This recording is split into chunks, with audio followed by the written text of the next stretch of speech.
spend our notes on feedback. And equilibrium, I apologize. We'll get to feedback in a second. Let me just pick my pen color. Let's do blue today. So topic 1.1.5 is all about equilibrium.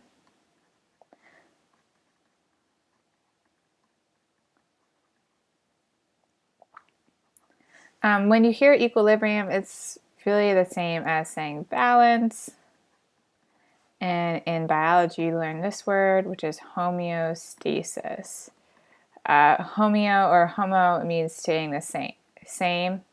And this is just a fancy word for we want to stay the same. So this is homeostasis within our body.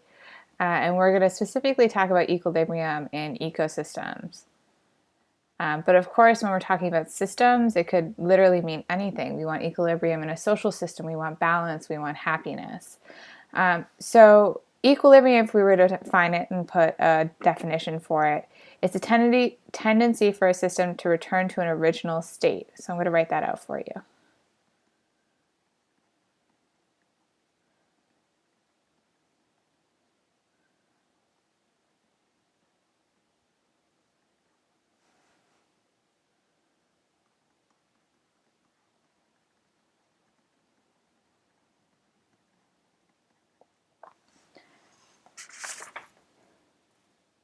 So in order for a system to maintain equilibrium or to maintain this balance, it's really important there are a lot of working pieces together.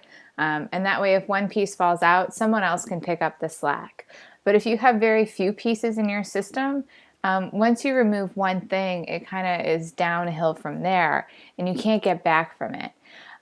So it's really important to have a lot of working pieces, and especially when we're talking about biodiversity, the more players you have in the game, the better you have to maintain this original state or this equilibrium. There are two different kinds of equilibrium that we can find in our class. The first one is a steady state equilibrium, which is really the most found when we're talking about living systems. So it has continuous inputs and outputs.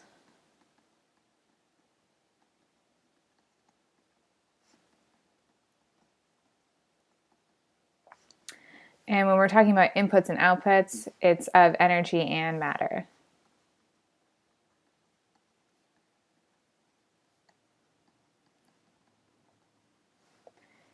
And the way it works is when you have inputs and outputs, sometimes you'll have more of something, sometimes you'll have less of something, but it always averages out to be about equal.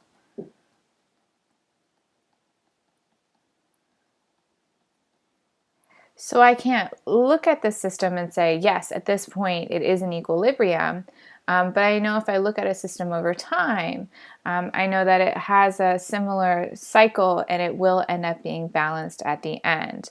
But it's really, those are short cycles, and there's no huge long-term changes. I'm going to give you an example, and I think it's the one that makes most sense for me, and it's going to be in a graph, and this is what it'll look like. So if this is over time, and say this is a person's weight,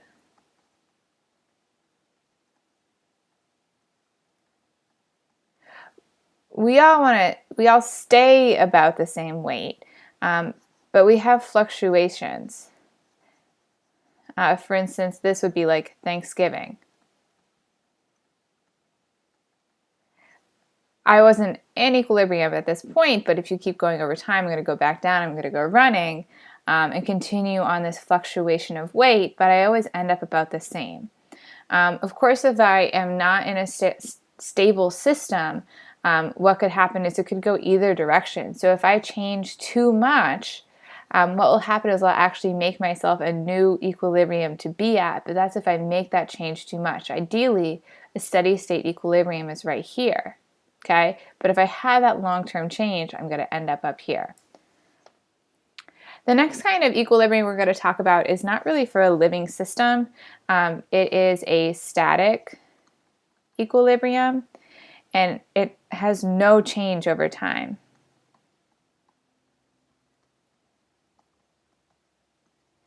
So there's not really inputs and outputs, it just doesn't change. But if it is disturbed, like we talked about earlier, a new equilibrium will be adopted.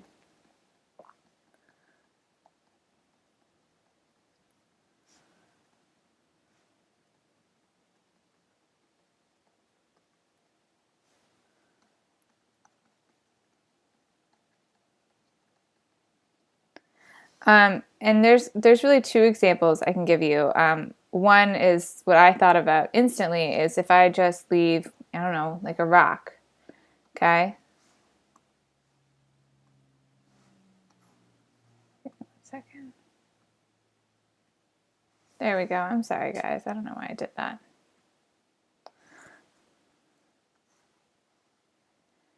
If I leave a rock on a table and nothing happens, the rock is going to stay in the same spot. So over time, my rock location is not changing. The other one I thought of is over time, my love of pizza, it did not change. There will never be a moment where I do not love pizza. I always love pizza, okay? So that's equilibrium. What we want to do is really quick talk about how we keep equilibrium, and that is through feedback loops.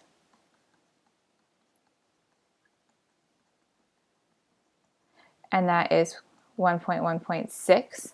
And it's a way for systems to respond to stimuli, to maintain that equilibrium.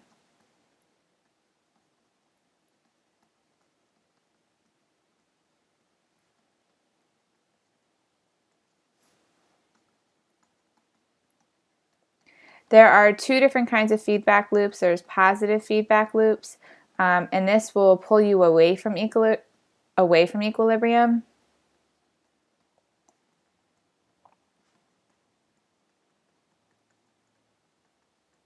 And when you're defining a positive feedback loop, you have to relate it to what does it do to equilibrium. So you want to get farther and farther away from equilibrium if you're in a positive feedback loop. One of the few examples are in like the human body are things like childbirth. All right. If you're going to have a baby, you don't want to be pregnant still. At the end of 9 months, you're going to continue away from that pregnancy equilibrium, and you're going to have that child. In our class, global warming has a ton of positive feedback loops. So you can even take a look. I'm going to do one really quick. We release CO2 into the atmosphere, so I increase the amount of CO2. Because of that, it gets warmer. And then I thaw permafrost. And that releases more CO2 and I continue my cycle. Which is why once you start making those decisions to release more CO2, it's really hard to go back and say, oh yeah, we'll just take it back and stop later, because it causes this positive feedback loop. The last thing we're going to talk about today is negative feedback. And it helps a system bounce back.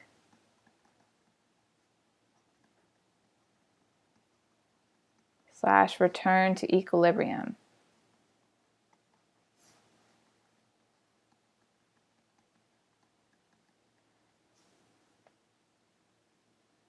And it is really just the natural way your body, the environment, it's a regulation system. And it's self-regulating. It'll do it all by itself. So I'll do kind of a pizza example. For instance, I eat pizza. When I eat pizza, I'm going to store extra energy as fat. Because I have extra energy, I can go running. And I lose fat. Oop, that's like loose fat, sorry. And then because of that, I can eat pizza again. All right? So it is a negative thing that keeps me in homeostasis.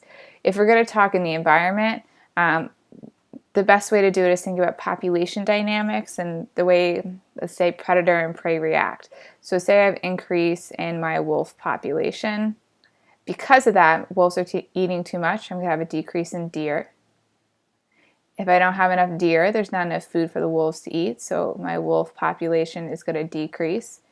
Because my wolf population decreased, they're not eating as many deer. Deer are going to go back up. and then my wolf population increases again. It's still staying in that equilibrium, and because I have this negative feedback loop, there doesn't really need to be input. It does it all by itself. And that's all about equilibrium. Please make sure you get this, tell your friends, and you have a quiz on Monday.